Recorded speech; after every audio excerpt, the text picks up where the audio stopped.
لا حول ولا قوة إلا بالله العلي العظيم. أعوذ بالله من الشيطان الرجيم. بسم الله الرحمن الرحيم. الحمد لله الذي أرسل رسوله بالهدى ودين الحق ليظهره على الدين كله ولو كره المشركون. الصلاة والسلام على سيدنا ونبينا وشفيع ذنوبنا وحبيب قلوبنا وطبيب نفوسنا ومولانا أبي القاسم محمد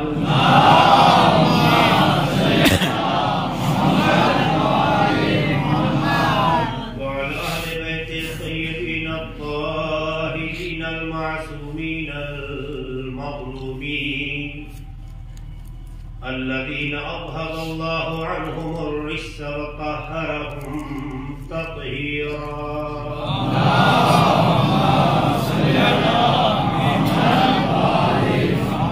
ولعنة الله على أعدائهم وغاصبي حقوقهم ومنكري فضائلهم أجمعين من ليلنا هذا إلى قيام يوم الدين.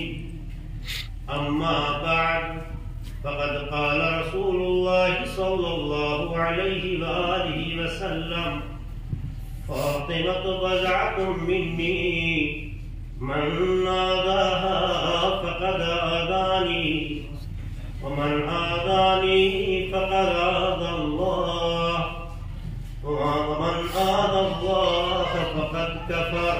صلى الله عليه وسلم.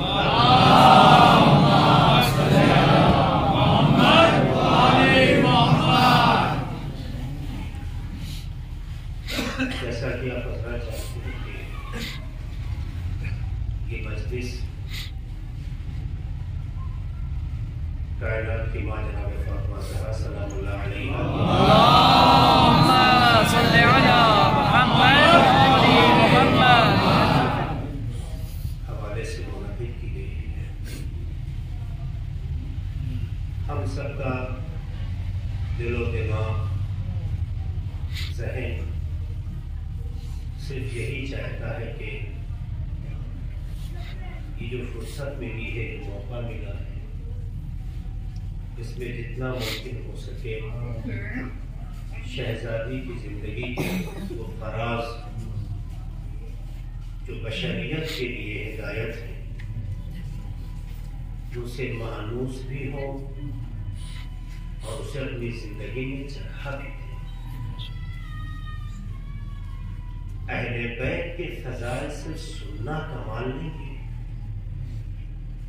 اس کا اثر اپنے اندر پیدا کرنا یہ بڑا کمال ہے.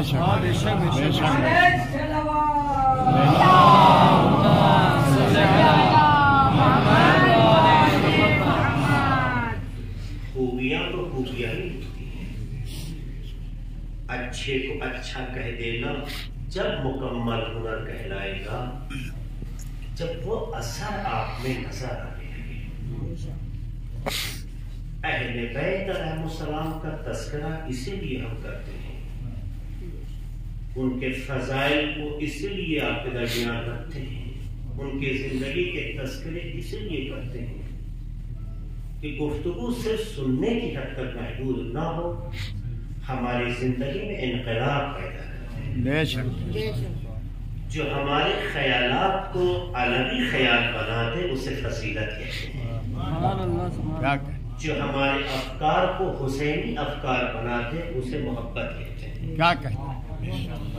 تو ظاہر ہے کہ جب اس دید سے، اس نگاہ سے، اس نقطۂ نظر سے اہل بیت علیہ السلام جیسی شخصیتوں پر نظر ڈالیں گے تو صرف ہم سننے پہ نہیں رکیں گے، ان باتوں کو اپنی زندگی میں جگہ دینے کی پوری کوشش کریں گے.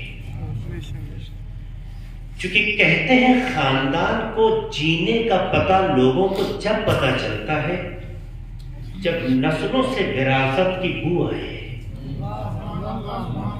جب اولاد سے آبا و اجداد کی خوشبو کا احساس ہو تو نسلوں کے وجود کا احساس ہوتا ہے۔ کیا کہ ہم سب فرزندان زہرا علیہ السلام ہیں۔ جب ہم سب فرزندان زہرا سلام اللہ علیہ ہیں تو ہم کہیں کہ فلاں کے فرزند ہیں، یہ کوئی ہنر نہیں ہے۔ اپنی زندگی کو اس طرح سے پیش کرے کہ دیکھنے والا کہے کہ فاطمہ مری نہیں ہے، اولاد کی شکل میں آج بھی زندہ ہے۔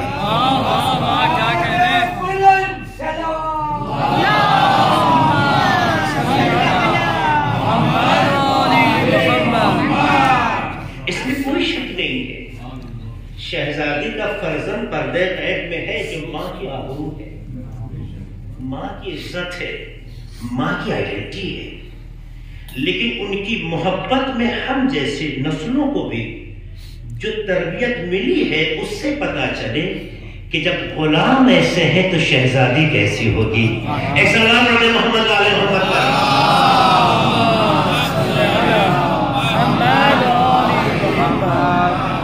زمانے کا شکوہ نہ کریں، زمانہ ایسے ہی ہے جیسے آپ دیکھ رہے ہیں، زمانہ ہم آپ طے کرتے ہیں، کلچر طے کرتا ہے۔ خدا نے زمانے کو ڈیزائن کر دیا ہے، لیکن یہ زمانہ کس دشا میں جائے اسے لوگ طے کرتے ہیں۔ اللہ نے زمانے کی دشا کو طے نہیں کیا ہے، اس نے تو فنڈامنٹلز بتا دیے، اصول بتا دیے۔ اِنَّا هَدَيْنَاهُ السَّبِيلَ إِمَّا شَاكِرًا وَإِمَّا كَفُورًا۔ اس نے فنڈامنٹلز بتا دیے، اصول ضابطے بتا دیے، سلیقہ آپ کا ہوگا، جینے کا طریقہ آپ کا ہوگا، فالو آپ کو کرنا ہوگا۔ تو زمانے کو ہم ہی اچھا بناتے ہیں، ہم ہی برا بناتے ہیں۔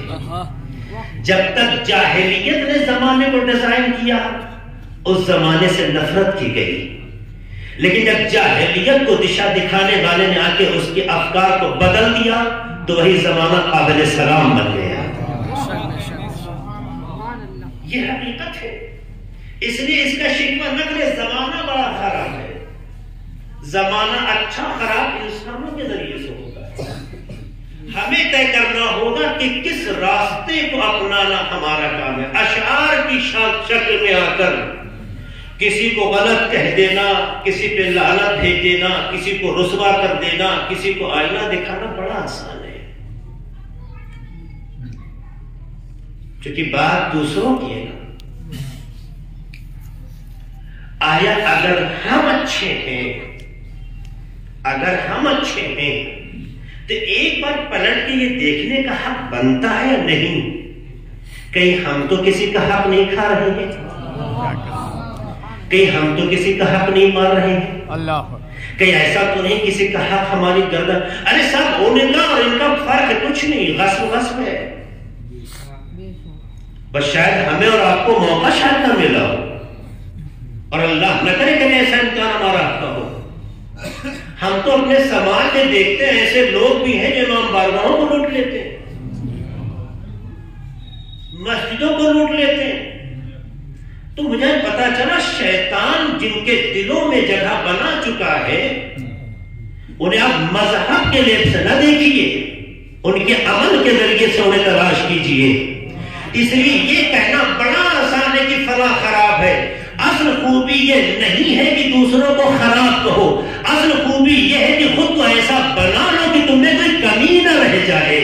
جب کمی نہ رہ جائے تو کوشش کرو کسی کو برا کہنے کی، اور جس انسان میں کمال پایا جاتا ہے پھر وہ کمال کی باتیں کرتا ہے، نفس پر توجہ بھی نہیں دیتا ہے، کیونکہ نفس کو گنانا ہنر نہیں ہے، نفس کو عیب کو چھپا کر اسے کمال کی چادر اوڑھا دینا یہ اصل ہنر ہے۔ اہل بیت علیہ السلام نے زندگی میں لوگوں کی کمیاں بیٹھ کے نہیں گنوائی ہیں، بلکہ لوگوں کو اپنے کردار سے اتنا متاثر کر دیا کہ غلاموں کو بھی اتنا بلند کر دیا کہ آقا ہونے کا شبہ ہونے لگا ہے۔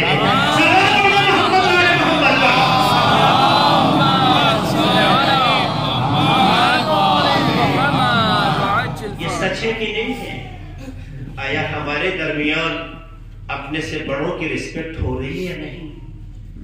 آیا ہمارے درمیان پڑوسیوں کے حقوق ادا ہو رہے ہیں کہ نہیں؟ آیا ہمارے درمیان ماں باپ کا احترام ہو رہا ہے یا نہیں؟ آیا ہمارے درمیان اپنے بزرگ کی عزت کی جا رہی ہے یا نہیں؟ آیا ہمارے درمیان چھوٹوں سے محبت کی جا رہی ہے کہ نہیں؟ آیا ایسا تو نہیں ہے ہم میں فاصلے بڑھ رہے ہوں؟ ایسا تو نہیں ہے کہ ہمیں نفرتیں جنم پا رہی ہوں؟ ایسا تو نہیں ہے کہ خاندان بکھرے ہوئے ہوں؟ یہ کون سی محبت ہے؟ اولاد اسی ماں کی ہم سب ہیں مگر بکھرے ہوئی ہیں۔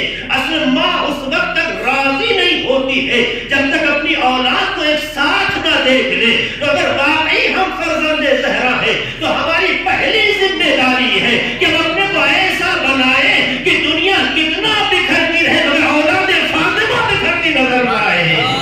جہاں اولاد فاطمہ اکٹھا ہو جائے وہی فاطمہ کی فضیلت جنم لیتی ہے۔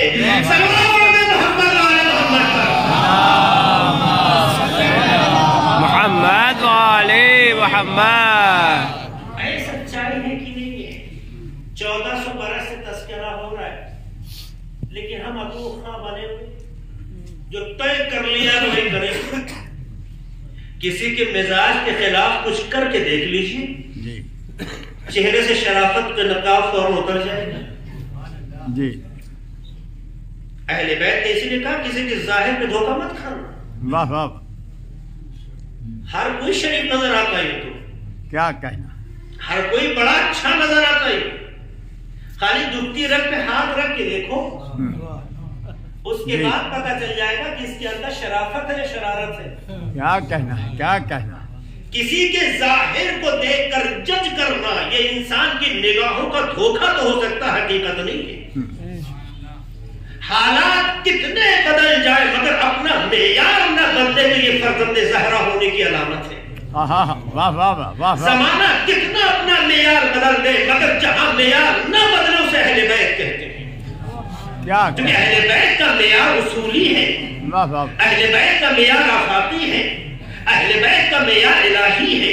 تو جب معیار مضبوط ہوتا ہے تو زمانے کو بدلتا ہے، خود بدلا نہیں کرتا ہے۔ ورنہ جس زمانے میں شہزادی نے قدم رکھا تھا اس زمانے میں اپنی ہی اولاد کو اپنی ہاتھوں سے دفن کرنا ایک شرافت سمجھی جاتی تھی، عزت سمجھی جاتی تھی، کمال سمجھا جاتا تھا، اپنے خاندان کا وقار سمجھا جاتا تھا۔ مگر اسی معاشرے نے جناب فاطمہ زہرا کو خدا نے بھیج کر دفن کر کے انہیں زندگی اور حیات دے کر بتایا جو زمانے کے معیار کو بدل دے اسے فاطمہ کہتے ہیں۔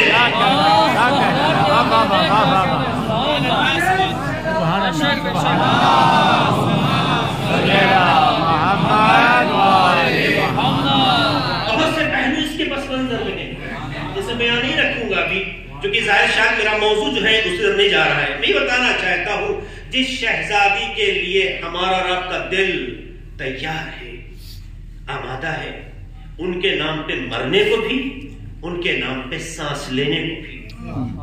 وہ شہزادی کیا ہے؟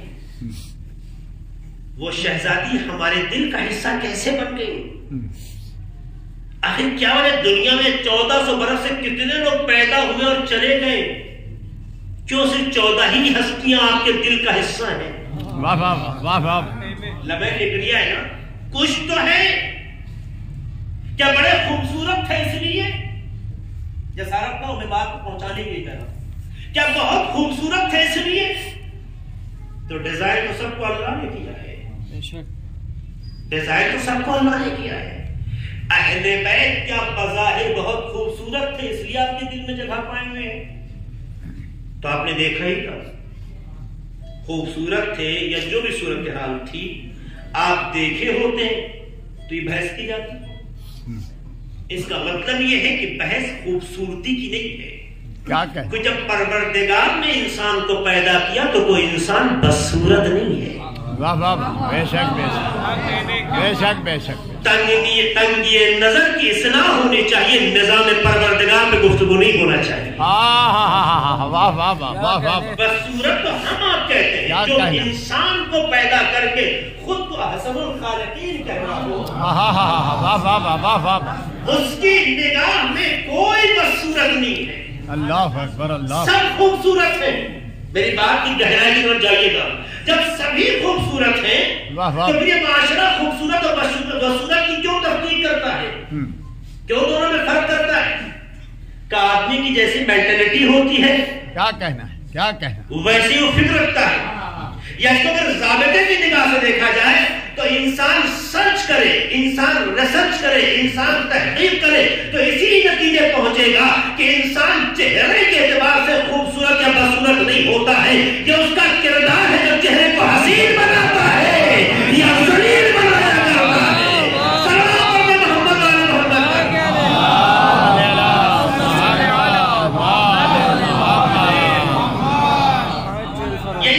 اللہ جو اس کے چہرے کو حسن عطا کرتا ہے. یہ انسان کا کردار ہے جو اس کے چہرے کے حسن کو اس سے چھین لیتا ہے. یہی وجہ ہے اگر رنگوں کا حسن معیاری ہوتا, بات تو مکمل کر رہا ہوں, اگر رنگوں کا حسن معیاری ہوتا تو لمحے فکریہ ہے. چاہے آج کی دنیا میں وائٹ اسکن کو, سفید کھال کو دیکھ کر لوگ حسن کا معیار سمجھتے ہو, چاہے گورا چہرہ دیکھ کر, چاہے گلابی چہرہ دیکھ کر لوگ حسن کا معیار طے کرتے ہو, مگر تاریخ اسلام کو پڑھو, ایسے چہرے بہت زمانے میں گزرے ہیں کہ جسے کبھی اچھی نگاہ سے نہیں دیکھا گیا ہے. کالے چہرے پہ جب نظر پڑتی ہے کوئی چہرہ دیکھنے کا ہے. آج بھی لفظ حبش سے کسی کی عقیدت وابستہ ہے. کسی بھی انسان کے کردار کو جب دیکھتا ہے اور کردار موضوع نہ ہو, معقول نہ ہو, اچھا نہ ہو تو کہتا ہے حبشی ہو گئے کیا.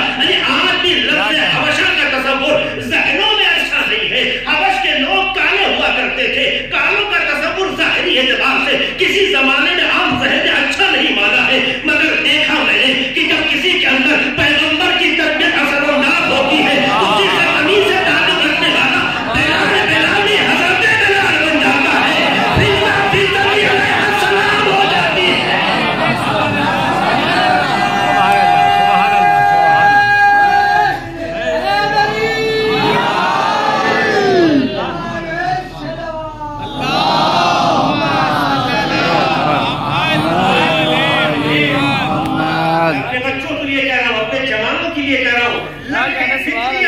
اس کا مطلب یہ ہے کہ اس واقعے سے ایک سوچ ملی, ایک تھاٹ ملا, ایک نظریہ ملا, ایک وچار ملا. وہ کیا ہے؟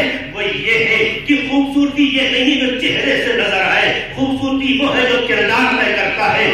انسان کا کریکٹر اگر اچھا ہو,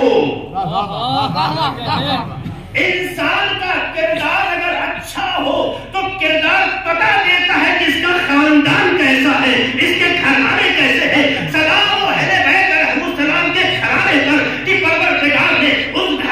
افراد پیدا کیے, مگر افراد کے اندر جب کردار بولنے لگا تو علی اکبر کی شبیہ پیغمبر ہو گیا.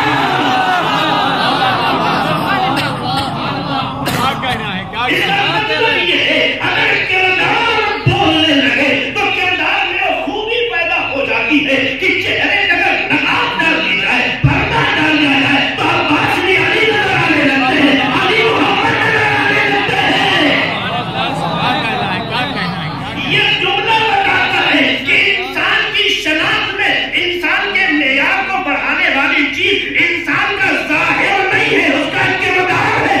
ایسا پیدا کر لو کہ زبان خاموش ہو, کردار بولنے لگے. سلام محمد والے محمد پر.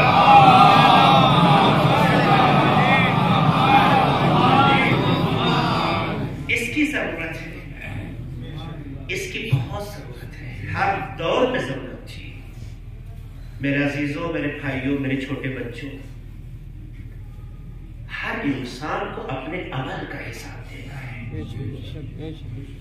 کسی کو پڑوسی کے عمل کا حساب نہیں دینا ہے. کون کیا ہے یہ بہت اہم نہیں ہے, ہم کیا ہیں اور کیا ہونا چاہیے یہ بہت اہم ہے. آئے اپنی سوچ کو سدھارے, سنوارے, اہل بیت کی تعلیمات سے مانوس کریں. یہ بہت اہم نہیں ہے کہ لوگ کیسے ہیں, اہم یہ ہے کہ آپ کیسے ہیں. آپ کو اپنے عمل کا حساب دینا ہوگا, آپ کو بارگاہ خدا میں اپنے کیے ہوئے کا حساب دینا ہوگا. لا تزر وازرۃ وزر اخری، قرآن کا کھلا اعلان ہے. پڑوسی کا سوال تم سے نہیں ہوگا کہ وہ نماز پڑھتا تھا یا نہیں. کیا کہیں، بے شک بے شک. آپ کا سوال آپ سے ہوگا کہ آپ پڑھتے تھے یا نہیں. بے شک. یہ نہیں پوچھا جائے گا تمہارا چھوٹا بھائی ماں باپ کا احترام کرتا تھا یا نہیں. سوال یہ ہوگا کہ تم کرتے تھے یا نہیں. سوال یہ نہیں ہوگا کہ فلاں نے فلاں کام کیا تھا یا نہیں. سوال یہ ہوگا تم نے کیا یا نہیں. تو جب ہمیں اپنے عمل کا حساب دینا ہے کیا کہیں، تو کیوں نہ ہم اپنی زندگی میں اہل بیت کے اثرات کو پیدا کریں. سبحان اللہ سبحان اللہ. اہل بیت زمانے سے نہیں آپ سے پہچانے جاتے ہیں. اللہ اکبر اللہ اکبر. آپ سے پہچانے جاتے ہیں. ایسا نہیں کہ کسی زمانے میں اہل بیت تھے اور کسی زمانے میں نہیں ہے. زمانے کی بات اس لیے کہہ رہا ہوں. یہ کوئی نہیں کہتا کہ فلاں زمانے سے اہل بیت کا تعلق ہے، اس زمانے سے نہیں کہہ سکتے ہیں. اس کا مطلب یہ ہے اہل بیت کی پہچان کا وسیلہ ہم آپ ہیں. اہل بیت ہر زمانے کی ضرورت ہے، ہر زمانے کی ضرورت ہے. اور ہر کسی کی عزت کا ذریعہ نہیں بنتا ہے. جو ورثہ ہوتے ہیں وہی خاندان کی عزت کا ذریعہ بنتے ہیں. سبحان اللہ سبحان. اہل بیت علیہ السلام کی عقیدتوں پر سلام ہو، ان کے عشق و محبت پر سلام ہو. اللہ نے ہم آپ کو ایسے گھرانے میں پیدا کیا کہ جن کے یہاں سانس بھی اہل بیت کے نام سے لی جاتی ہے اور اہل بیت پر ختم ہوتی ہے.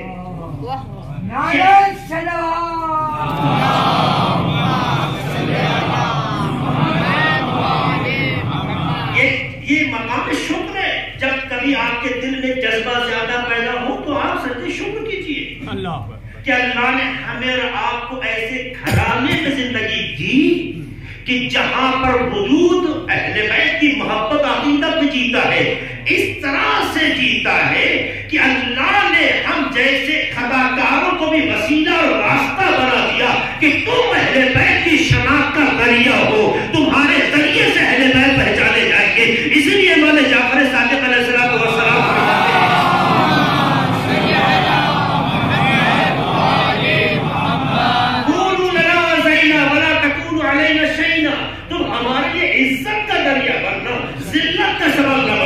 یہ چھٹے ماہ کا جملہ بتاتا ہے ہم نے اپنی ذمہ داریاں نبھا دی. ہم نے اپنی ذمہ داریوں میں خدا کو پہچانوا دیا. خدا عبادت کے لائق یہ دنیا کو بتا دیا. ہم نے اپنی ذمہ داری ادا کر دی. اب تمہاری نوبت ہے کہ تمہارے ذریعے سے وہ اہل بیت جو تمہارے اور خدا کے درمیان واسطہ بنائے گئے ہیں وہ پہچانے جائے. تو تمہیں کیسا پہچانوانا ہے یہ تمہیں طے کرنا ہوگا. اب آپ بتائیے جو خدا کی معرفت کا ذریعہ ہو اسے پہچانوانے کے لیے اگر ہم جیسے لوگ وسیلہ بن جائیں تو ہمیں بھی وہی کرنا چاہیے جو آقا کو پسند ہوتا. سبحان اللہ سبحان اللہ.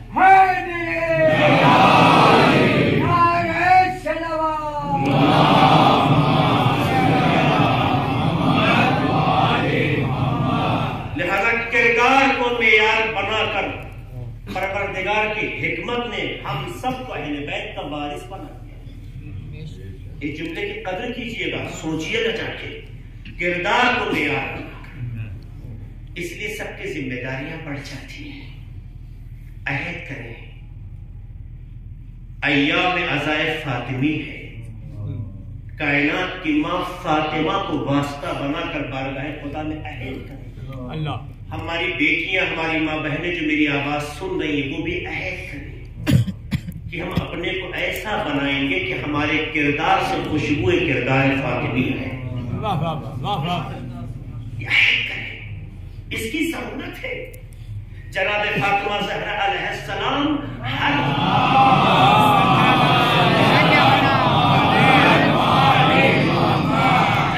آواز کا حصہ ہے. اس لیے ہماری زبان سے جب کوئی چیز صادر ہو، جب کوئی چیز باہر آئے تو اس میں خوشبو کردار فاطمی نظر آنا چاہیے. کیا کہیں. واہ واہ واہ واہ. ہو سکتا ہے، ناممکن نہیں ہے. حبشے کے رہنے والی فضا اگر بدل سکتی ہے، حبشے کے رہنے والے بلال بدل سکتے ہیں تو ہم تو اولاد رسول کہلاتے ہیں. سبحان اللہ. ہمارا تو حق کہیں زیادہ بن جاتا ہے اس زاویے سے. لہذا آئے کوشش کریں کہ ہم اپنے اندر ایسی خوبیاں پیدا کریں کہ ہمیں دیکھ کر دنیا سوچنے پہ مجبور ہو جائے کہ جب اہل بیت کے غلام ایسے ہیں تو اہل بیت کس مقام پہ ہوگے.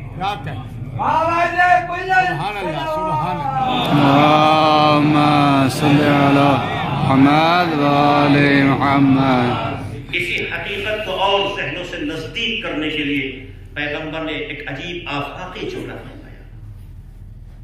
فاطمہ تو بضعۃ منی، فاطمہ میرا ٹکڑا ہے. من آذاہا فقط آذانی. ترجمہ جانتے ہیں آپ، یہ ثواب کی غرض سے مکمل کرنا چاہتا ہوں. جو انہیں اذیت پہنچائے وہ مجھے اذیت پہنچائے، جس نے انہیں اذیت پہنچائی اس نے مجھے. ومن آذانی فقط آذى اللہ، اور جس نے مجھے اذیت پہنچائی اس نے خدا کو اذیت پہنچائی. ومن آذانی فقط کفر، اور جس نے مجھے اذیت پہنچائی اس نے کفر اختیار کر لیا، دائرہ اسلام سے خارج ہو گیا. یہ حدیث اہل سنت حدیث کی کتابوں میں بھی ہے اور شیعہ کتابوں میں بھی ہے، مگر یہ حدیث ہر جگہ اتنی مکمل نہیں ہے. کہیں کچھ ٹکڑا ہے، کہیں کچھ فاطمہ تو بضعۃ منی، ہر جگہ ہے. اس کے بعد کے جملے کہیں ہیں کہیں نہیں ہیں. کہیں من آذاہا فقط آذانی تک ہے، کہیں من آذانی فقط آذى اللہ تک ہے، اور کہیں ومن آذى اللہ فقط کفر تک ہے. اس طرح سے مختلف زاویے سے یہ حدیث نقل ہوئی ہے. میں اس حدیث کے ان پہلوؤں کی طرف جاؤں گا، لیکن اس سے پہلے ایک بات کہنا چاہتا ہوں جو اسی حدیث کا ظاہر بیان کرتا ہے. میں کہیں باہر سے کوئی بات نہیں کہنے کی کوشش کروں گا، اسی حدیث سے جو بات سامنے کی ہے آپ غور کیجیے. حدیث کیا کہتی ہے؟ فاطمہ میرا ٹکڑا ہے. ٹکڑے کا تصور تعبیرات میں دو طرح کا ہوتا ہے. ٹکڑے کا تصور عام تعبیر میں جب کہا جائے فلاں چیز ٹکڑا ہے تو اس کا دو تصور ہوتا ہے. ایک تصور مادی ہے اور ایک تصور معنوی ہے. ٹھیک، ہم کیسے طے کریں کہ یہاں پہ پیغمبر کیا کہنا چاہتے ہیں؟ پیغمبر نے فرمایا فاطمہ میرا ٹکڑا ہے، آیا مادی جذبے کی بنیاد پر ہے جس طرح سے ہر انسان کی اولاد اس کا ٹکڑا ہوتی ہے. ہر اولاد انسان کے لیے کیا ہے؟ اس کا ٹکڑا ہے. ہر ماں باپ کے لیے اس کا بچہ اس کا ٹکڑا ہے نہیں ہے. اگر یہ مان لیں تو ایک مادی پہچان ہے، کیونکہ ٹکڑے کا تصور یہ ہوتا ہے جو مادی ہوتا ہے اور ایک ٹکڑے کا تصور معنوی ہے. آیا پیغمبر نے اس حدیث میں جناب فاطمہ زہرا کے لیے یہ پہچانوانا چاہا کہ میری بیٹی ہے؟ یہ کہنا چاہا ہے؟ اگر یہ کہنا چاہے تو کوئی بات نہیں، قبول. ایک باپ کہہ سکتا ہے کہ میری بیٹی ہے. بیٹی سے ہر کوئی چاہتا ہے کہ میری اولاد سے لوگ محبت کریں، یہاں تک جذبہ برا نہیں ہے. اگر کوئی اولاد سے محبت نہ کرے تو باپ کو برا لگتا ہے، یہاں تک بھی کوئی بحث نہیں ہے. اگر کوئی جناب فاطمہ زہرا علیہ السلام سے محبت نہیں کرتا، انہیں اذیت پہنچاتا تو پیغمبر کو برا لگتا کیونکہ باپ ہے. یہاں تک تو کوئی مسئلہ ہی نہیں ہے. لیکن اگر یہاں سے بات آگے پہنچ جائے من آذانی فقط آذى اللہ، کبھی سنا کسی معاشرے میں کوئی کہہ رہا ہے اگر مجھے اذیت پہنچاؤ گے تو اللہ کو اذیت پہنچاؤ گے؟ کیا بات؟ کہ ان کی اذیت خدا کی اذیت کا سبب بن رہی ہو. باریک پہلے غور کیجیے گا. ان کی اذیت خدا کی اذیت کا سبب بن رہی ہو، اس کا مطلب بحث باپ اور بیٹی کی نہیں ہے، بحث رسالت کی ہے. اس لیے کہ جو رسول کو اذیت پہنچائے گا یقیناً رسول اللہ کا ہے، اسے اذیت پہنچائے گا. ورنہ کسی کی بھی اولاد کو اذیت پہنچانے سے کوئی بھی دوسرا انسان اسلام سے باہر نہیں ہوتا، اسلام سے باہر ہونا نتیجے کے طور پر پیش کیا جانا یہ اس بات کی علامت ہے کہ یہاں بحث مادی نہیں ہے، معنوی ہے.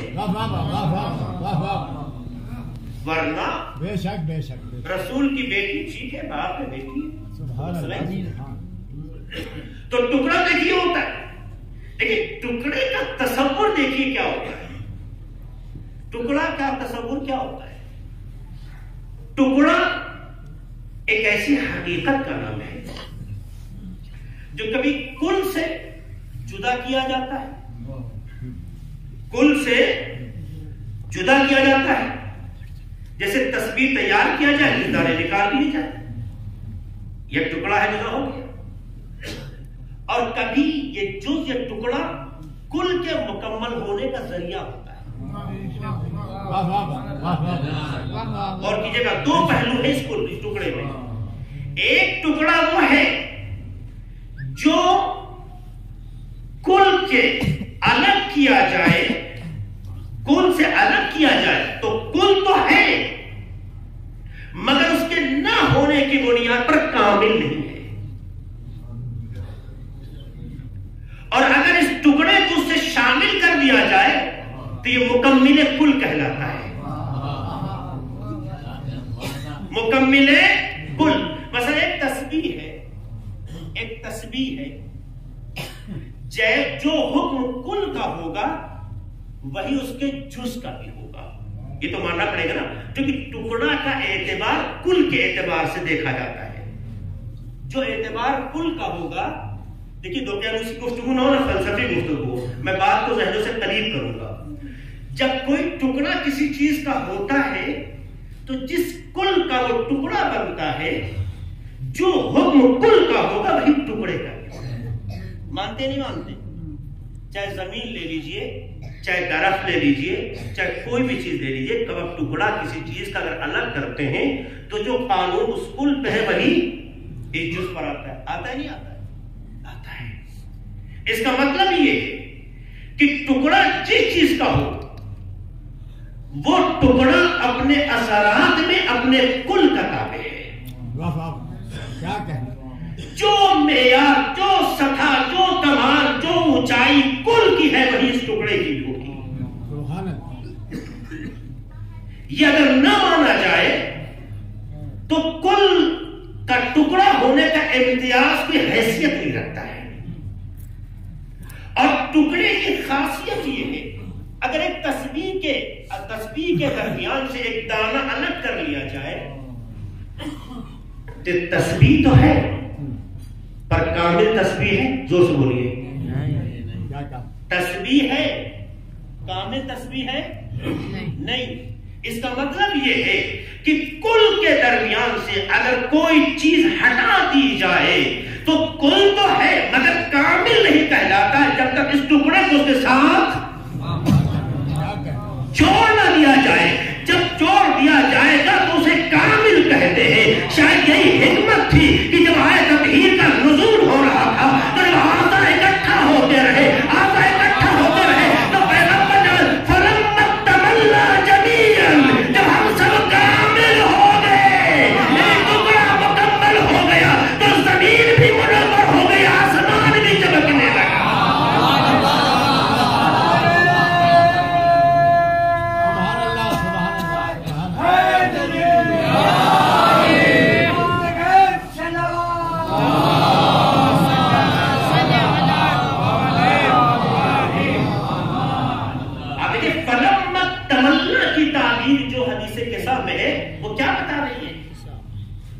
ایسا نہ تھا کہ جب یہ ٹکڑے منتشر تھے، الگ الگ تھے تو پیغمبر نہ تھے، پیغمبر کا وجود ناقص تھا.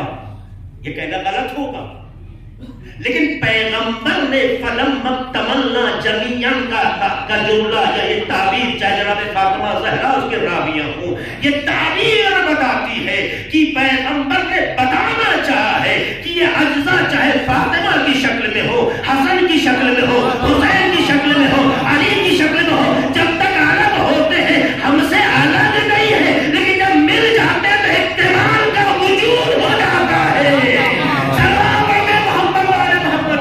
اللهم صل على محمد کیا ہوا؟ اس کا فائدہ کیا ہوا؟ اس کا فائدہ یہ ہے کہ اگر قرآن مجید کی کوئی ایک آیت، دوسری مثال دے کے بعد کروں، قرآن مجید کی ایک آیت اگر قرآن سے الگ رکھ دی جائے تو اس کا احترام قرآن سے کم ہے؟ زور سے بولیے. اگر قرآن مجید کی کوئی ایک آیت قرآن سے الگ کر دی جائے تو کیا بغیر وضو چھو سکتے ہیں؟ نہیں چھو سکتے نا. اس کا مطلب یہ ہے کہ کل قانون ہے، کل قانون ہے، اور جب کوئی چیز اس کا جز بن جائے تو اس پر بھی وہی اثر ہوتا ہے جو کل کا اثر ہے. اس لیے قرآن کی آیت جہاں بھی ہو احترام اس کا واجب ہے.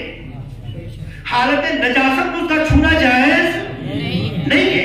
توہین اس کی بھائی قرآن نہیں ہے، یہ قرآن نہیں ہے، قرآن کی ایک آیت ہے کہ بحث آیت کے لیے ٹکڑا اسی کل کا ہے. تو جب کل معیاری ہو تو جو کل کا حکم ہوتا ہے وہی ٹکڑے کا حکم جاری ہوتا ہے. رسول بتانا چاہتے ہیں فاطمہ میرا ٹکڑا ہے، ایسے ہی جیسے قرآن کل ہو اس کی ایک آیت ٹکڑا ہو. اسی نظام رسالت کا ایک جز فاطمہ ہے تو جو حکم رسالت کا ہے وہی فاطمہ کا بھی ہے.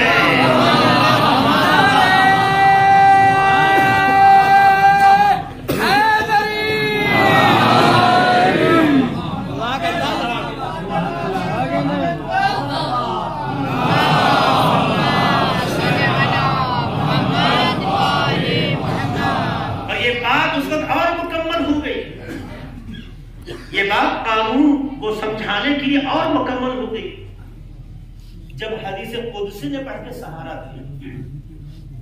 اس کل کی اہمیت کو سمجھیے اور جز کو سمجھیے. آج اس جز کے ذریعے سے اس حدیث کا وزن بھی آپ کے لیے واضح کروں. کیا کہنے ہیں قبلہ، کیا کیا دلائل پیش کیے ہیں، مولا سلامت رکھیں. لولا لما خلقت الافلاک. ہمارے بچے بیٹھے ہیں، بزرگ جانتے ہی ہیں، بہرحال ان کا احترام ہے. اللہ انہیں سلامت رکھے. آپ تمام بزرگوں کی سلامتی کے لیے مجھے سلوات پڑھتے ہیں.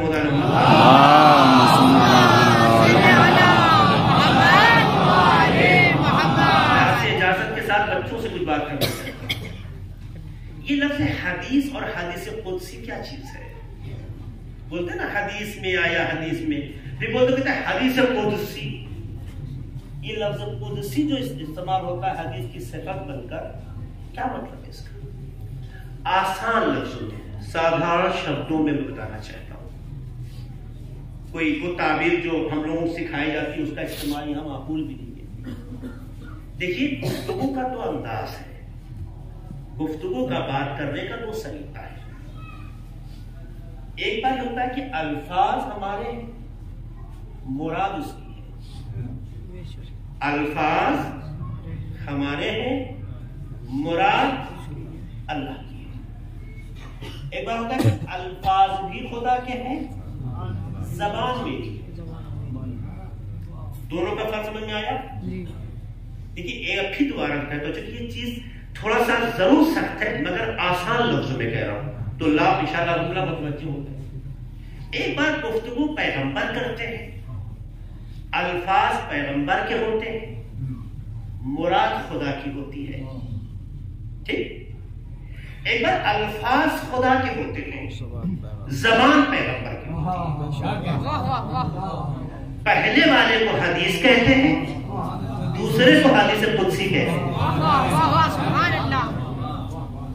اس میں کیا ہوتا ہے؟ الفاظ خدا کے ہوتے ہیں، پیغمبر کی زبان ظرف ہوتی ہے، استعمال ہوتی ہے، اسے حدیث قدسی کہتے ہیں. لولا لما خلقت الافلاک، خدا کا لفظ، خدا کا جملہ ہے، اسی لیے اس کے حدیث قدسی کہتے ہیں.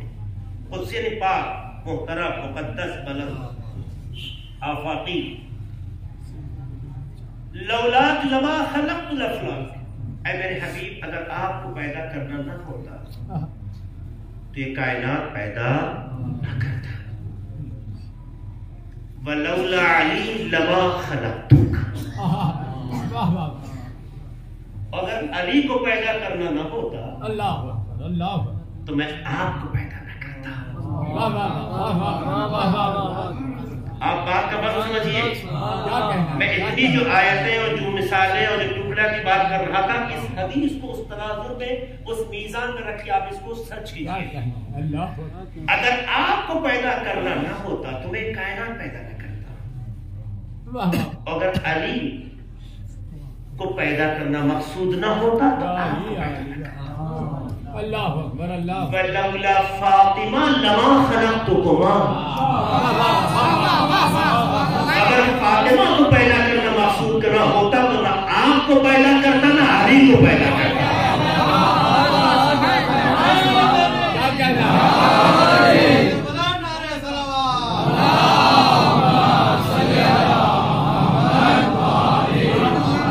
دنیا اسی تلاش میں ہے.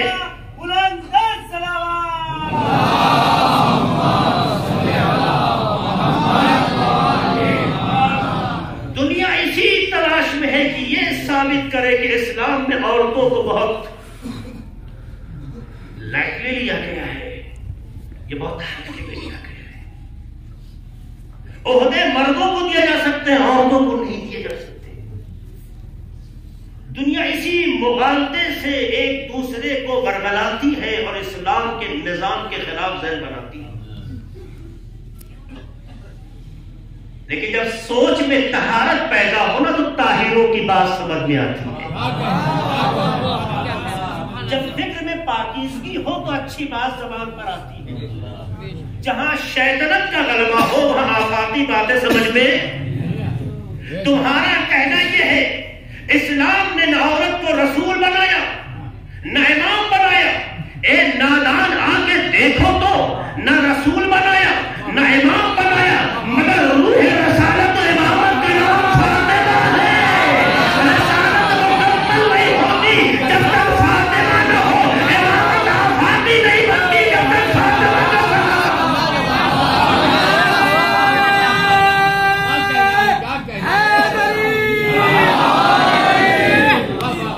لفظوں کو سمیٹ کے کہا جائے تو رسالت ایک وجود کا نام ہے، امامت ایک جسم کا نام ہے جس کی روح کا نام فاطمہ ہے. یہ ہے جو رسالت بھی ہے، امامت بھی ہے. محمد والے محمد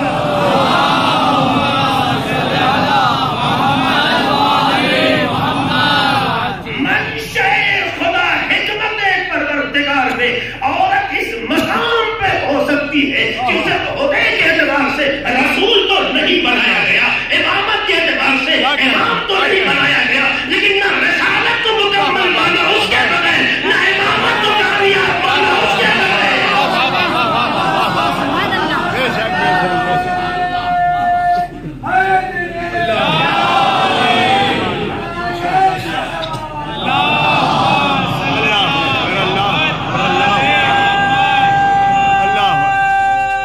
آپ کے قاتلوں کے لعنت بے شک.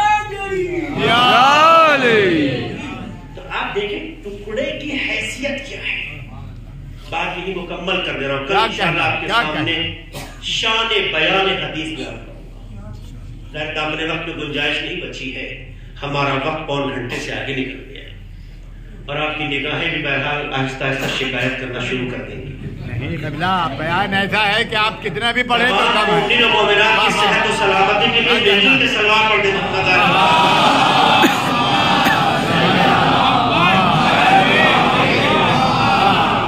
آپ اتنا ہی جو کہتے ہیں نا پڑھیے پڑھیے، یہ آپ نہیں، آپ کی ماں کی طہارت، آپ کے کلی شرافت کو. کون ہے دوسروں کے تذکرے پہ اتنا وقت دیتا ہے؟ اللہم صلی لیکن اللہ. ماں نے اپنے دودھ سے جو موقت اہل بیت کا جام پلایا تھا، اس کا یہ اثر ہے کہ نہ ہم موسم دیکھتے نہ حالات دیکھتے ہیں، کیونکہ ہماری روح کو جس سے تقویت ملتی ہے اسی کو سننا ہمیں پسند بھی آتا ہے، اس پہ وقت دینے کا جذبہ بھی ہوتا ہے. یہ صدا کر دے محمد والے محمد.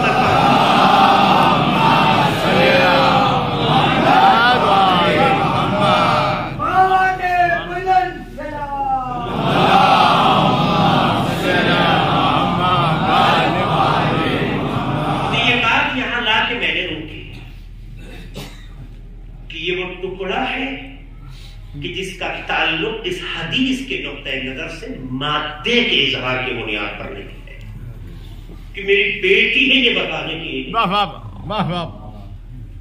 اچھا بتایا کس کو جاتا ہے؟ دو لوگوں کو کوئی چیز بتائی جاتی ہے، یا وہ جانتا نہ ہو جی، یا وہ غفلتوں کا شکار ہو گیا. کیا کہنا کیا کہنا. تو مجھے مسلمان اتنا بتا دے کہ جن کے ناموں کی قسمیں کھا کر کے جھوم جھوم کے قصیدے پڑھتے ہو، کیا پیغمبر کے ہمراہ بیٹھتے تھے اللہ مگر انہیں خبر نہیں تھی کہ رسول کی کوئی بیٹی بھی ہے؟ اللہ، یا اگر خبر تھی تو غافل ہو گئے تھے؟ کیا کہنا ہے کیا کہنا. تو اتنا مانو جو زندگی کے نظام میں بیٹی ہے یا نہیں اس سے غافل ہو جائے وہ شریعت کے اصول کی حفاظت کیا کرے گا؟ آپ بات تو کلیئر کریں. پیغمبر اس مقام پہ نہیں ہوتے کہ سامنے والے کو جو ہمیں بتایا گیا ہے اسلوب میں، عربی ادب میں اسلوب میں سکھایا جاتا ہے کہ بیان کرنے کے مقاصد میں سے ایک مقصد یہ ہوتا ہے کہ سامنے والے کو خبر کے مقصد میں یہ بتانا کہ مجھے بھی پتا ہے. یہ پیغمبر کا کام نہیں ہے. یہ ہم آپ کر سکتے کہ سامنے والے کو بتانے کے لیے ہم بھی وہ جانتے ہیں جو تم جانتے ہو. یہ عوام الناس کے لیے تو ہے، پیغمبر کے لیے نہیں. تو پیغمبر کی بس میں رہنے والے اتنا پیغمبر مظلوم ہو جائے. اللہ آج کے زمانے میں دیکھیے کس منتری کی اولاد ہے نہیں ہے سب جانتے، چاہے ہمارا رشتہ ہو نہ ہو، تعلق ہو نہ ہو، عقیدہ ہو نہ ہو. بھولے دھکے کسی کا ولادت ہو جائے تو چاہے وہ کم منائے اس سے زیادہ لوگ منانے لگتے ہیں. جس کا رشتہ شاید 5 سال سے زیادہ کا نہ ہو، اس کے بعد نہ حکومت رہ جاتی ہے نہ رشتے، کیونکہ جب رشتوں کا معیار حکومت ہوتی ہے تو جب اقتدار ہے تو رشتہ ہے، جب اقتدار گیا تو رشتہ چلا گیا. اللہ اکبر اللہ. تو کیا ہم نہیں مانے کہ رسول کے آس پاس جو لوگ اکٹھا تھے وہ اسی حوالے سے تھے؟ اگر اسی حوالے سے تو کب تو اقتدار رسالت کی شکل ملا وہ قیامت تک کے لیے ہے. تو کب ان کے پاس رہنے والے اتنا غافل ہو جائیں تو عالم اسلام کو سوچنا چاہیے کہ جسے اتنا بھی نہ پتا ہو کہ گھر میں ایک بیٹی ہے یا کئی بیٹیاں ہیں، ہے بھی یا نہیں ہے. میں اس پہ بحث نہیں کروں گا، علمی گفتگو ہے، اس پہ علمی گفتگو کر کے باتیں کی جاتی ہے کہ 1 تھی یا 4 تھی، تم جتنے بھی مانو، مگر جب بیٹی خدیجہ کی ہو، باپ رسول ہو، تو کم سے کم ایسا اثر ظاہر ہونا چاہیے جس میں خوشبو عصمت نظر آئے، باپ کی تربیت نظر آئے، ماں کی طہارت نظر آئے. اور تعداد گنوانے سے کچھ ہونا نہیں پیدا ہوتا جب تک ماں باپ کے کمال کا مظاہرہ نہ ہو. ہم نے تاریخ کا مطالعہ کیا، عاشقوں میں بھی دشمنوں میں بھی ہم نے کہیں نہیں دیکھا اگر لکھا گیا ہے تو تعداد لکھی گئی لیکن ماں باپ کے کردار کا اثر نہیں ہے.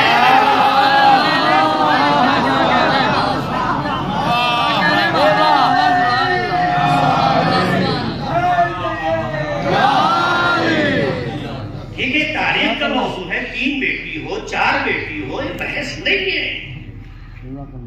ہم اتنا کہنا چاہتے ہیں آپ کو جتنی بیٹی اچھی لگے ساری بیٹیاں پیغمبر کی ہو جائیں، اچھی بات ہے. امت کی بیٹیاں پیغمبر کی بیٹی ہیں. اب ابا حاضر امہ آپ چاہیں تو ٹکے ہوئے، لیکن جب بیٹی ہے تو وہ بیٹی کہتی جس میں باپ کا اثر نظر آئے. کیا کہنا کیا کہنا. قرآن مجید نے نسبتوں سے رشتہ نہیں رکھا ہے. قرآن مجید نے نسبتوں سے رشتہ نہیں رکھا ہے، کردار سے رشتہ رکھا ہے. کیا کہنا ہے کیا. اگر نسبتوں کی بات ہوتی تو کنعان اہل تھا، مگر قرآن کا کہنا لیس من اہل یہ اس بات کو درشاتا ہے کہ جہاں بیٹا کا خیال کچھ ہو، باپ کا خیال کچھ ہو، وہاں رشتے نہیں ہوتے.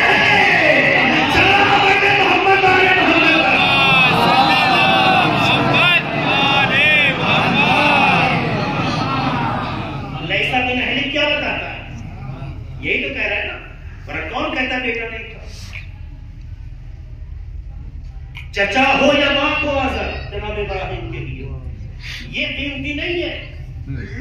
قیمتی یہ ہے کہ جناب ابراہیم اور آزر کے درمیان فکری ہم آہنگی کتنی تھی. اگر کردار سے ہم آہنگی مل جائے تو چاہے گھر میں نہ بھی پیدا ہو، اگر کردار سے کردار مل جائے تو چاہے حسب و نسب کے اعتبار سے گھر کا نہ ہو، باہر کا بھی اپنا ہو جاتا ہے. تبھی تو پیغمبر فرماتے ہیں سلمان و منا اہل بیت. پیغمبر نے سلمان و منا اہل بیت کہہ کے ہمیں اور آپ کو یہ نوید دی ہے، یہ خوشخبری دی ہے. تم بھی چاہو تو اہل بیت کا حصہ بن سکتے ہو، خالی اپنے اندر کردار عالمی پیدا کر لو.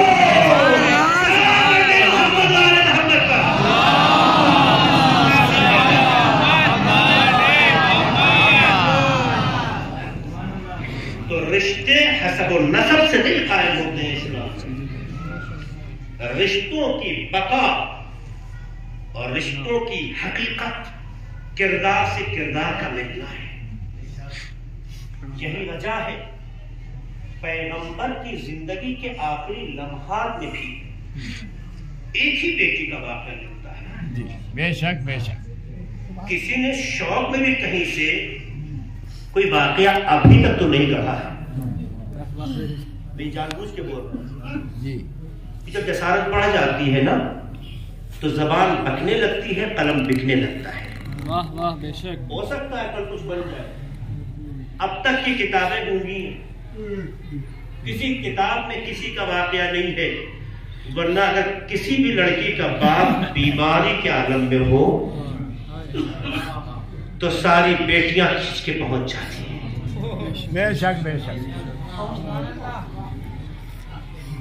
اور باپ رسالت مانگو،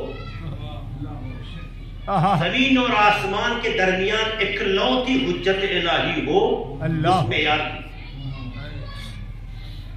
ایسا باپ اگر بیماری کے عالم میں ہو، اور ایسا نہیں کہ آج ایسا ماحول ہو کہ کوئی بجا کے کہیں رہ رہا ہو تو جائے کہیں رہ رہا ہو. اس زمانے میں تو لوگ زیادہ نزدیک ہی ہوتے تھے. لیکن کسی نے نہیں لکھا کہ رسول خدا صلی اللہ علیہ وآلہ وسلم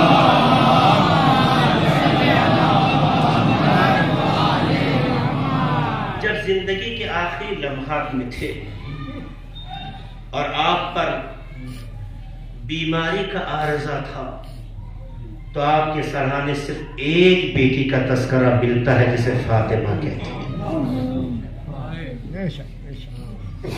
بَضْعَكُمْ مِنِّي کا مصداق ٹکڑا تھا جو اپنے کل کے پاس تھا. کیا کہتے اللہ. اور جیسے جیسے بابا کی حالت بگڑتی جاتی ہے بیٹی کے آنسو بڑھتے جاتے ہیں. اللہ اللہ. یہاں تک کی منزل یہاں پہنچی کہ رسول غشی کیا شہزادی بار بار بابا کا چہرہ دیکھتی جاتی ہے، روتی جاتی ہے.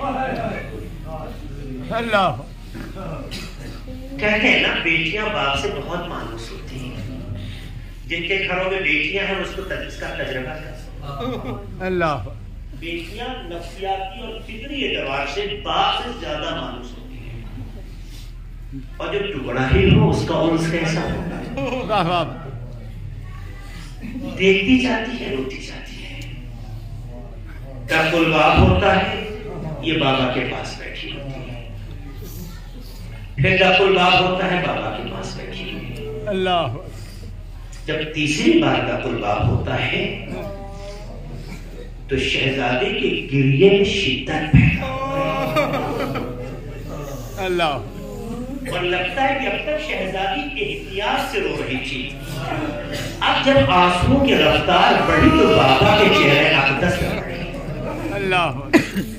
جیسے بابا کے چہرے پر آنسو کا قطرہ ہے آنکھ کھولتی، لاڈلی کو روتا دیکھا پیغمبر تڑپ گئے. میرے لال ماجرا کیا ہے؟ کا بابا کوئی ہے جو دروازے پہ الباب کر رہا ہے. میں کہہ رہی بابا آرام کر رہے مگر وہ الباب کرتا جا رہا ہے. تو سنیں گے اللہ رسول نے کیا فرمایا؟